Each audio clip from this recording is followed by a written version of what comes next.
Hello student, welcome to this lecture. In this lecture, we are going to continue the units.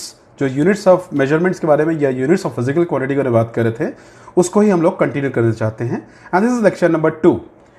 इस lecture में हम लोग ये देखेंगे कि जैसे आपको थोड़ा बहुत आइडिया होगा कि हम लोग जब कोई भी चीज़ का मेजरमेंट करते हैं तो उसका एक कोई फिक्स वैल्यू नहीं होता. फिक्स वैल्यू मतलब फिक्स एक पैटर्न नहीं होता है, ट्रेडिशन नहीं होता है. जैसे आप देखते होंगे हम लोग यहाँ पर ज़मीन खरीदने जाते हैं तो कभी ज़मीन को हम लोग जब खरीदते तो या फिर जो लैंड को प्लॉट वगैरह खरीदते तो स्क्वायर फीट में बताता है, कभी हेक्टर्स में बोलता है, कभी एकर्स में बोलता है.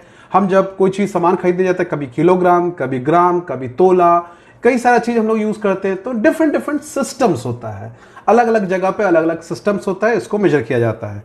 तो आप बोलोगे सर ऐसे कितने सिस्टम है? तो ऐसे देखा जाए तो बहुत बहुत तरीके के सिस्टम है, लेकिन इतने सिस्टम्स को हमको जानना नहीं है. ब्रॉडली हम लोगों ने यहां पर जो शुरू से अगर क्रोनोलॉजिकली देखा जाए, क्रोनोलॉजिकली मतलब समय के साथ साथ जो सिस्टम डेवलप्स हुए हैं उनके बारे में बात किया जाए तो आपको बेसिकली 4 तरह के सिस्टम के बारे में समझ में आता है. जैसे एक होता है, सबसे पहला सिस्टम के बारे में बात करते हैं जिसको बोलते हैं सीजीएस सिस्टम. सीजीएस सिस्टम का मतलब होता है सेंटीमीटर ग्राम सेकेंड. मतलब इसमें मास को आप रिप्रेजेंट करेंगे ग्राम में, लेंथ को रिप्रेजेंट करेंगे सेंटीमीटर में रिप्रेजेंट करेंगे, टाइम को रिप्रेजेंट करेंगे सेकंड में, इलेक्ट्रिक करंट का कोई अता पता नहीं, टेम्परेचर को रिप्रेजेंट करेंगे केल्विन में. ठीक, और इनके बारे में कोई आइडिया नहीं. मतलब इस सिस्टम में इनके बारे में कोई बातचीत ही नहीं हुआ बाकी क्वांटिटीज के बारे में. ठीक, उसके बाद आता है एफपीएस सिस्टम. एफपीएस सिस्टम का मतलब होता है फुट पाउंड सेकंड सिस्टम. मतलब इसमें मास को रिप्रेजेंट करते हैं पाउंड में, लेंथ को रिप्रेजेंट करते हैं फुट या फीट में रिप्रेजेंट करते हैं. एक के लिए फुट बोलते हैं और अगर एक से ज्यादा होगा प्लूरल में होगा फीट होगा. मतलब 1 फुट होगा, लेकिन 2 और 3 में हम क्या लगाएंगे? फीट लगाएंगे. ठीक है. टाइम के लिए यूज किया जाता है सेकंड. और बाकी तो फिजिकल क्वांटिटी के बारे में कोई हिसाब किताब नहीं, पता ही नहीं उनके बारे में, मतलब इनके बारे में डिस्क्रिप्शन ही नहीं दिया हुआ है. हो गया, ये एक और प्रॉब्लम हो गया. चलो सॉल्व. दिख रहा है आपको क्या प्रॉब्लम्स आ रही है जिसके कारण नया नया यूनिट्स बनता होगा. इसके बाद आता है एमकेएस. ये थोड़ा सा अच्छा लगता है सुनने में. एमकेएस में बहुत सारी चीज समझ में आता है. जैसे मास के लिए यूज किया जाता है किलोग्राम, मास के लिए यूज किया जाता है किलोग्राम. लेंथ के लिए यूज किया जाता है मीटर. टाइम के लिए यूज किया जाता है सेकंड. इलेक्ट्रिक करंट के लिए यूज किया जाता है एम्पियर. टेम्परेचर के लिए यूज किया जाता है केल्विन. लेकिन बाकी दोनों के बारे में कोई बातचीत नहीं. इसके बाद आता है हमारे पास एसआई सिस्टम. एसआई सिस्टम जो होता है ये, इसे हम लोग इंटरनेशनल स्टैंडर्ड सिस्टम कहते हैं. अब बोलेंगे सर इंटरनेशनल स्टैंडर्ड मतलब आईएस होना चाहिए था. यस एग्जैक्टली, आईएस होना चाहिए था. लेकिन एसआई इसलिए होता है क्योंकि ये जो सिस्टम हम लोग का इंटरनेशनल जो स्टैंडर्ड सिस्टम मेजरमेंट का जो ऑफिस है, वो ऑफिस जो है हम लोग का फ्रांस में है. और फ्रांस में जो फ्रेंच लैंग्वेज में इसे सिस्टमी डी इंटरनेशनल कहते हैं, तो इसे एसआई यूज करते हैं हम लोग. ठीक है. तो चलिए अब हम लोग एसआई सिस्टम का हम लोग यहां पर बात करेंगे. तो देखिए एसआई सिस्टम क्या कर रहा है. देखिए एसआई सिस्टम कितना अच्छा. देखिएगा एसआई सिस्टम बोलता है किलोग्राम, ये बोलेगा किलोग्राम और शॉर्ट में इसको लिखते हैं केजी. इस तरह का नोटेशन में हम लिखेंगे केजी. दूसरा हो जाएगा लेंथ. लेंथ के लिए यूज करेंगे मीटर और इसको जब शॉर्ट में लिखते हैं तो स्मॉल एम लिखते हैं. टाइम के लिए यूज करेंगे सेकंड और हम लोग जब इसको शॉर्ट एब्रिवेटेड फॉर्म में लिखेंगे तो स्मॉल एस से लिखेंगे. इलेक्ट्रिक करंट के लिए यूज करेंगे हम लोग एम्पियर और इसके लिए हम लोग कैपिटल ए यूज करेंगे. ये रीजन बताता हूं मैं आपको. टेम्परेचर के लिए यूज करते हैं हम लोग केल्विन और इसको हम लोग कैपिटल के से रिप्रेजेंट करेंगे. ल्यूमिनस इंटेंसिटी के लिए यूज करते हैं कैंडेला जिसको हम लोग स्मॉल सीडी लिखते हैं. और अमाउंट ऑफ सब्सटेंस के लिए लिखते हैं मोल और इसको शॉर्ट में हम लोग लिखते हैं एब्रिवेटेड फॉर्म में एमओएल, मोल लिखते हैं. तो सबसे पहला चीज, आप एक चीज देख रहे होंगे मैं यहां पर सभी यूनिट्स को देखिएगा स्मॉल लेटर्स में लिख रहा हूं। तो ये ऐसा यूनिट का सबसे पहला स्ट्रिक्ट रूल, सभी यूनिट्स को जब आप फुल फॉर्म में लिखते हैं तो सबको आप किस में लिखेंगे, हम लोग स्मॉल लेटर्स में लिखेंगे, मतलब इंग्लिश के स्मॉल अल्फाबेट्स में लिखेंगे। ठीक। और अगर आप किसी भी चीज को एब्रिवेटेड फॉर्म में लिख रहे हैं, दैट इज शॉर्ट फॉर्म में लिख रहे हैं, तो भी आपको स्मॉल लेटर्स में लिखना है। लेकिन यहां पर एक बात ध्यान देना कि जैसे एम्पियर, एम्पियर एक साइंटिस्ट के नाम से लिया गया यूनिट है, तो अगर किसी साइंटिस्ट के नाम से लिया गया यूनिट होगा तो वहां पर आप अगर एब्रिवेट फॉर्म में लिखते होंगे तो उसको कैपिटल में लिखेंगे, तो एम्पियर। उसी तरह से लॉर्ड केल्विन के नाम से केल्विन टेम्परेचर का यूनिट बना है, क्योंकि वो एक साइंटिस्ट का नाम है, तो इसीलिए आपको जब उसको एब्रिवेटेड फॉर्म में लिखेंगे तो आपको कैपिटल के में लिखना होगा। ठीक। बाकी चीजों को आप स्मॉल लेटर्स में लिखेंगे। और प्लीज एसआई सिस्टम को लेके ये रूल को आप बहुत स्ट्रिक्टली फॉलो करोगे आप लोग, इसमें किसी भी प्रकार का लापरवाही नहीं चलेगा। उसके बाद हमारे पास एक और यूनिट आता है, एक और फिजिकल क्वांटिटीज के बारे में बात किए थे, जिसको बोलते हैं आप लोग सप्लीमेंट्री क्वांटिटीज, जिसमें एक होता था प्लेन एंगल, जिसमें एक होता था प्लेन एंगल। प्लेन एंगल के बारे में किसी ने कुछ नहीं बोला, मतलब किसी ने कोई चर्चा ही नहीं किया, लेकिन हम लोग का जो एसआई सिस्टम है इसने इसका बारे में बताया। और प्लेन एंगल का एसआई सिस्टम में यूनिट होता रेडियन, और उसको शॉर्ट में आप RAD लिखते हैं, रैड ऐसा लिख के छोड़ देते हैं। और एक यूनिट सप्लीमेंट्री यूनिट्स में पढ़ा था आप लोगों को, अगर ध्यान में आता होगा तो होता solid angle. Solid angle, solid angle. इस सॉलिड एंगल के बारे में भी किसी भी सिस्टम ने कुछ नहीं बोला था, लेकिन एसआई सिस्टम ने इसके बारे में बताया था। उन्होंने इसके लिए यूनिट बनाया स्टेरेडियन।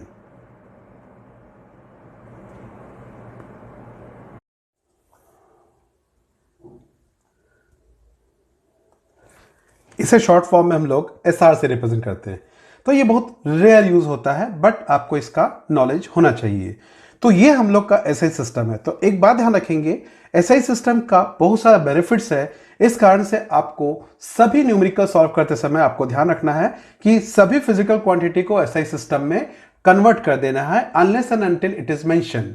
अगर जब तक इसको मेंशन नहीं किया जाता, आपको इसको हमेशा एसआई सिस्टम में कन्वर्ट कर देना चाहिए आपको। ठीक है, चलिए अब हम लोग आगे बात करते हैं, एसआई सिस्टम के बारे में थोड़ा समझते हैं हम लोग देखेंगे prefixes used in SI system.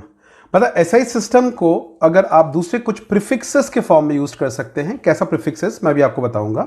ठीक, तो जैसे एसआई सिस्टम को अगर 1 मानते हैं, तो हम लोग अगर ऊपर की तरफ बढ़ते हैं तो जैसे 10 to the power 3 हो सकता है, 10 to the power 6 होता है, 10 to the power 9 होता है, 10 to the power 12 होता है, 10 to the power 15 होता है।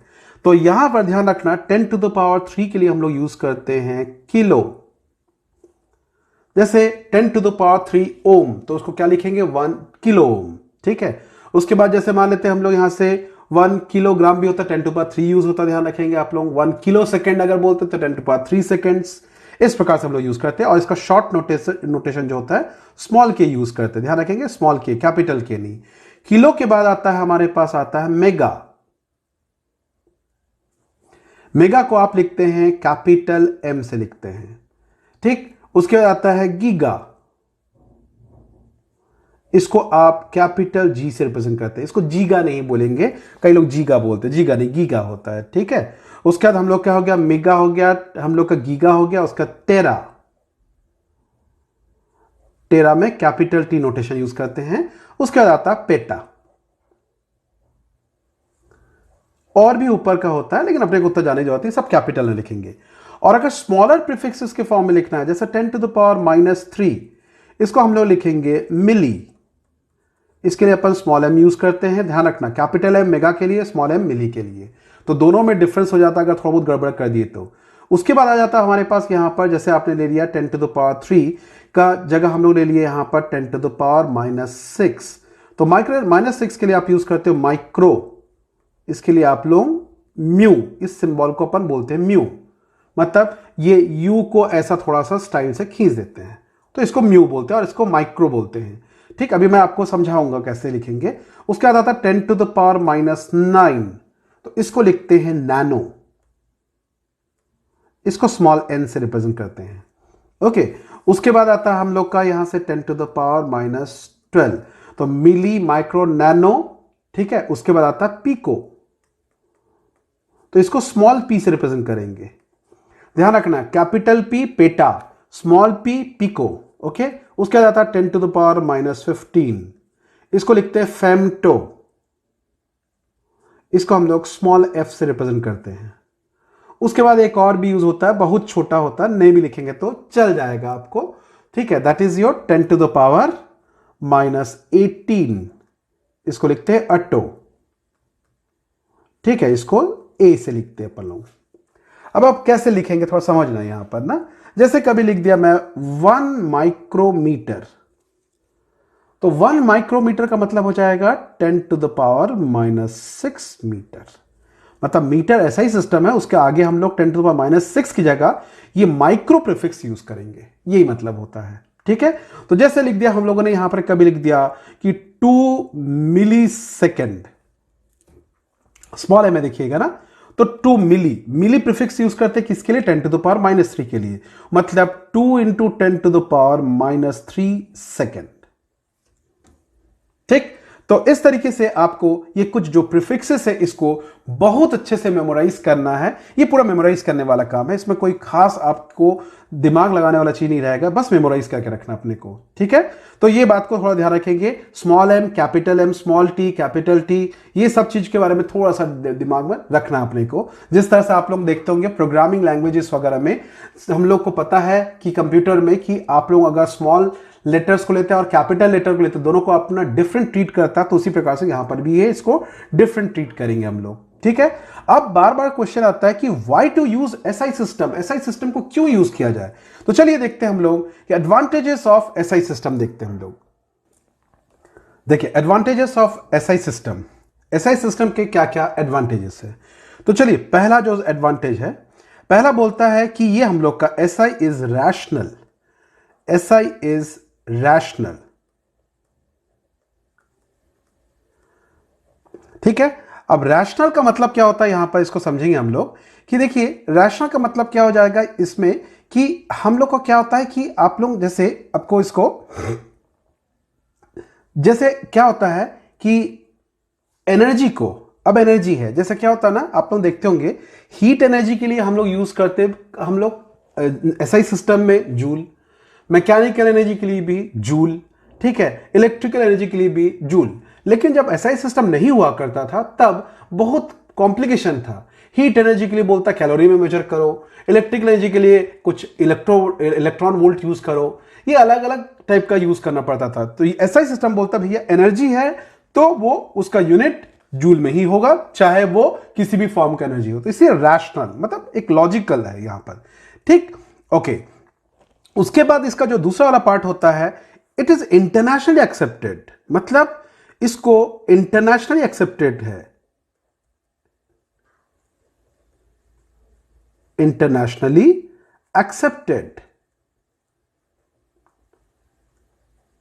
मतलब इसको दुनिया में हर किसी ने एक्सेप्ट किया है और ये एक अकॉर्डिंग टू रूल इसको एक्सेप्ट करना है। मतलब ये गवर्नमेंट का या बोल सकते हो ऑल ओवर वर्ल्ड के गवर्नमेंट के बीच का खुद का एक म्यूचुअल अंडरस्टैंडिंग है कि हम मेजरमेंट के दौरान ये यूनिट्स को हम लोग एक्सेप्ट करेंगे, हर किसी को मानना पड़ेगा। मतलब हमारे इंडिया में जो किलोग्राम का डेफिनेशन है, किलोग्राम जो होता है, यूएस में भी किलोग्राम वही होता है और यूके में भी किलोग्राम का वैल्यू वही होता है। तो इसलिए इंटरनेशनली एक्सेप्टेड है, ठीक।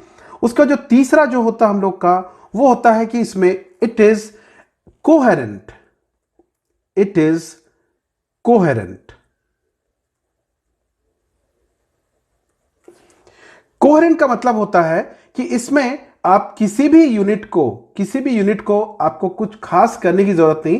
जो 7 बेसिक यूनिट्स है, मतलब हम लोग का लेंथ के लिए मीटर, मास के लिए किलोग्राम, टाइम के लिए सेकेंड, इन जो 7 यूनिट्स है इन्हीं को मल्टीप्लाई और डिवाइड करके आप सभी यूनिट्स का वैल्यू को फाइंड आउट कर सकते हो। इसलिए ये एक कोहेरेंट सिस्टम होता है, ठीक। उसके बाद ये होता है इसका जो चौथा जो कारण होता है, मेरिट्स होता है, it is a metric system, it is a metric system, it is a metric system. Metric system का मतलब होता है कि आप इसमें सिर्फ 10 का मल्टीप्लिकेशन और 10 के डिवीजन से आप सभी चीजों को फाइंड आउट कर सकते हैं। जैसे किलो में आप 10⁻³ यूज करते हैं, मेगा में 10⁻6 यूज करते हैं, मिली में 10⁻³ यूज करते हैं, ये कन्वर्जन किया जा सकता है। लेकिन आप लोग ध्यान दिया होगा आप लोगों ने, कभी अगर आपको बोला जाता है कि किलोग्राम को ग्राम में चेंज करो तो आप इजीली कन्वर्ट कर सकते हैं, और मीटर को सेंटीमीटर में कन्वर्ट करो तो भी आप इजीली कन्वर्ट कर सकते हैं। लेकिन जहां आपको बोला जाता है कि चलिए फीट को इंचेस में कन्वर्ट कीजिए या इंचेस को सेंटीमीटर में कन्वर्ट कीजिए, तो आपके लिए बहुत तकलीफ होता है, क्योंकि उस सिस्टम में ऐसा कोई मेजरमेंट नहीं होता, बहुत अजीबोगरीब कन्वर्जन होता है उसमें। लेकिन इसमें क्या होता है, सिर्फ 10 से मल्टीप्लाई करो और 10 से डिवाइड करो। इस कारण से हम लोग को ये यूनिवर्सली एक्सेप्टेड माना जाता है, यूनिवर्सली हम लोग इसको यूज करते हैं। ठीक है, तो ये कुछ एडवांटेजेस थे एसआई सिस्टम के जो हम लोग को फॉलो करना रहता है, और इसी कारण से हम लोग फिजिक्स के जब भी मेजरमेंट करेंगे तो हम लोग हमेशा एसआई सिस्टम को स्ट्रिक्टली फॉलो करेंगे। ठीक है, देखिए अब नेक्स्ट देखते हैं हम लोग some practical units of length. Length के कुछ यूनिट है जिसको आपको थोड़ा सा ध्यान में रखना पड़ेगा, इसको मेमोराइज भी करना पड़ेगा। ठीक है, तो लेंथ एक होता वेरी लार्ज, एक होता वेरी स्मॉल। इसके बेसिस पे हम लोगों ने कुछ यूनिट्स को, लेंथ ऑफ द यूनिट्स को कैटेगराइज किया है। जैसे वेरी लार्ज डिस्टेंस के लिए बात करते हैं, very large distance, very large distance जब ऐसा मेजर करना हो तो हमारे पास एक होता है जिसको बोलते हैं 1 एस्ट्रोनॉमिकल यूनिट, 1 AU।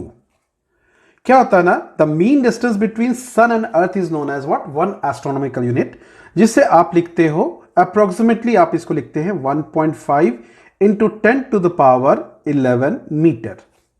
उसी प्रकार से हमारे पास एक और चीज होता है, that is 1 light year, that is 1 light year. 1 light year का मतलब होता है distance travel by light in 1 year, और इसे हम लिखते हैं, अगर इसको लिखना होता है तो 1 लाइट ईयर जो होता है that is equal to 9.5 into 10⁻15 metre. ये सारी चीजें मेमोराइज करने वाली हैं। ठीक है, इसको ध्यान रखेंगे। ओके, इसके बाद हमारे पास आता है जिसको बोलते हैं पार्सेक। ओके, तो 1 पार्सेक, तो पार्सेक क्या होता है ध्यान रखिए। पार्सेक के बारे में थोड़ा सा चीजों को देखते हैं। मान लो यहां पर कुछ ऐसा है अपने पास पार्सेक में कि ये एक पॉइंट है। ओके, और इस पॉइंट से आप 1, जैसे मान लेते हैं आपने एक एंगल बनाया, ये रहा एंगल, ठीक, ये रहा आर्क, और ये रहा हमारे पास रेडियस, ऐसे ले लेते हैं, और ये रहा एंगल थीटा। अगर बोलता है कि ये आर्क का लेंथ 1 एस्ट्रोनॉमिकल यूनिट है, ध्यान रखेंगे ना, ये आर्क का लेंथ 1 एस्ट्रोनॉमिकल यूनिट है, और थीटा इज इक्वल टू हम लोग का 1 सेकेंड का एंगल बनाता हो। ध्यान रखेंगे, एंगल में हम लोग डिग्री ही पढ़ते हैं, डिग्री से भी छोटा हम लोग का क्या होता है, मिनट होता है, मिनट से छोटा जो एंगल होता है इसको सेकंड होता है। इसके बारे में हम लोग जब मैथमेटिकल टूल पढ़ेंगे तब मैं आपको और डिस्क्रिप्शन में बताऊंगा। तो अगर थीटा इज इक्वल टू 1 हम लोग का सेकंड का एंगल बना रहा हो, तो ये जो डिस्टेंस होगा, जो रेडियस होगा, ये आर को हम लोग क्या बोलते हैं, 1 पार्सेक बोलते हैं। इस लेंथ को हम लोग क्या बोलते हैं, 1 पार्सेक कहते हैं। और इस 1 पार्सेक का जो वैल्यू होता है, वो वैल्यू को अगर निकालते हैं आप लोग, अगर निकाला चाहेंगे तो ये होता है 3.1, that is equal to 3.1 into 10 to the power, हम लोग क्या लिखेंगे, 16 मीटर लिखेंगे। This is equal to 1 parsec. ठीक है, ओके, अब बात करेंगे हम लोग वेरी स्मॉल लेंथ के बारे में बात करेंगे। ठीक है, तो चलिए वेरी स्मॉल लेंथ। अब वेरी स्मॉल लेंथ का मेजरमेंट पे हम लोग यूज करते हैं जो बहुत कॉमनली, वो होता है, पहला होता है 1 माइक्रोन बोलते हैं, 1 माइक्रोन या 1 माइक्रोमीटर भी बोलते हैं, which is equal to 1 micrometre. तो ये होता है 10 टू द पावर -6 मीटर। देखिए ये सारी चीजें मैं सिर्फ आपको मेमोराइज करने के लिए बता दे रहा हूं, जनरली बच्चे इस सब चीजों को भूल जाते हैं, तो प्लीज थोड़ा सा याद रखेंगे आप लोग। ठीक है, जो दूसरा जो आ जाता है अपने पास, वो होता है हम लोग के पास 1 एंगस्ट्रॉम। 1 एंगस्ट्रॉम, इसको कई लोग एंगस्ट्रॉम बोलते हैं, but please don't write angstrom, ये एंगस्ट्रॉम होता है। तो इसको हम लोग 1, इसके ऊपर ऐसा साइन लगाते हैं। This is equal to 10 to the power -10 metre होता है। ठीक, उसकी प्रकार से हमारे पास जो तीसरा होता है जो हम लोग यूज करते हैं, वो होता है 1 एक्सरे बोलते हैं हम लोग, 1 एक्सरे बोलते हैं हम लोग, ठीक है, यूनिट, 1 एक्सरे यूनिट कहते हैं। और इसे जनरली हम लोग ऐसा लिखते हैं 1XU। देखिए सुनने से कुछ बड़ा सा कोई लगता है, कोई रोबोट का नाम या कोई नया कुछ सॉफ्टवेयर का नाम है ऐसा लगता है ना। तो 1XU, तो 1XU या एक्सरे यूनिट जो होता है that is 10 to the power -13 metre होता है, ठीक है। इसके बाद एक और यूनिट यूज करते हैं हम लोग जिसको कहते हैं 1 फर्मी, 1 फर्मी, ठीक है, या 1 फेम्टोमीटर और 1 फेम्टोमीटर, 1 फेम्टोमीटर। एक्चुअली फर्मी जो एक साइंटिस्ट के नाम से आया है, ठीक है, 1 femtometre and that is equal to 10 to the power -15 metre. ये कुछ कन्वर्जन्स है और प्लीज इन कन्वर्जन्स को आप बहुत अच्छे से दिमाग में रखिए, याद रखिए आप लोग। चलिए तो आज हम लोग इतना ही पढ़ते हैं। हम लोग नेक्स्ट लेक्चर में हम लोग देखेंगे कि डिफरेंट टाइप्स ऑफ मेजरमेंट के टेक्निक्स के बारे में बात करेंगे हम लोग का, जिसमें लेंथ का होगा, मास का होगा और चीजों के बारे में डिस्कस करेंगे, ठीक है। Okay, bye, take care and have a nice time ahead.